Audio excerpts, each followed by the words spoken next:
News Talk 820 WBAP. This is Ernie Brown. If you're looking for a job, the benefit is on your side right now because companies are still desperate to find people to work for them. Spencer O'Leary joins us. He's the CEO of Active Ops North America. Spencer, thank you for coming on WBAP. Hi, Ernie.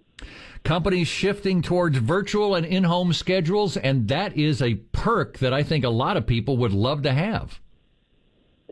It is a lot. People have been experiencing that for a couple of years now, and people don't want to go back to the office. I think what you'll find if you look through job adverts of a couple of years ago, the kind of things you'd read is about pay, it's about benefits.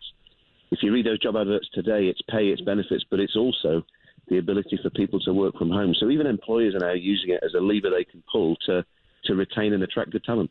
Is this a track we're going to stay on for a long time? I always wonder because we hear things, well, everything's changed. It's never going back to the way it was again, but that's not the way it is. Life is not static. So this is something that's happening now, but is there a chance a year from now it won't be like this?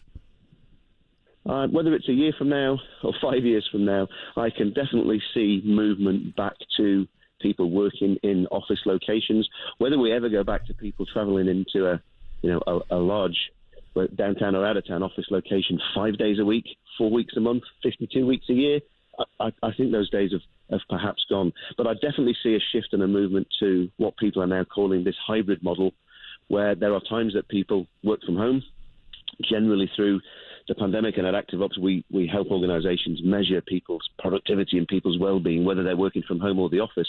Production was up when people work from home, less distraction. But there's also things that aren't as good. People's well-being, things like creativity, much harder to do if you're doing it over a phone or you're doing it over Teams or Zoom. So this idea of people moving from their home office to a physical office to work together, that seems to be something that's starting to stick.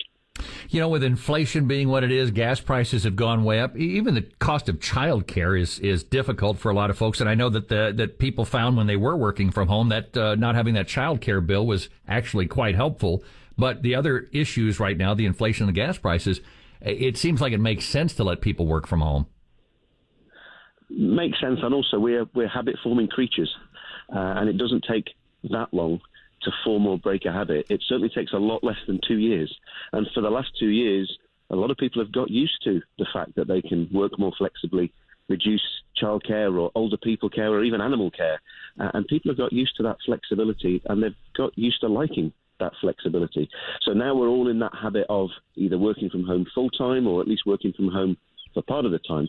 That's quite a difficult habit for people to break, particularly those who have felt the sort of the positive financial consequence of working from home. That's a really hard habit to break. Spencer O'Leary with me, CEO of Active Ops North America on News Talk 820 WBAP. I would think companies would actually like the idea of having people work from home simply because it could lessen their real estate footprint. Instead of paying tens of thousands of dollars for an office building, you can now pay a lot less every month.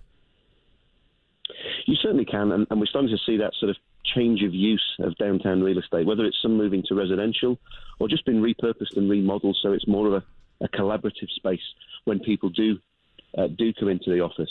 But I think one of the things we need to be very careful of is that working from home and an organisation enabling their employees to work from home was one thing.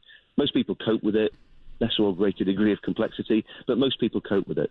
But managing people who work from home and making sure that as consumers, all of these businesses across North America that are producing and providing services, that as consumers we're met with the outcomes that we want to see.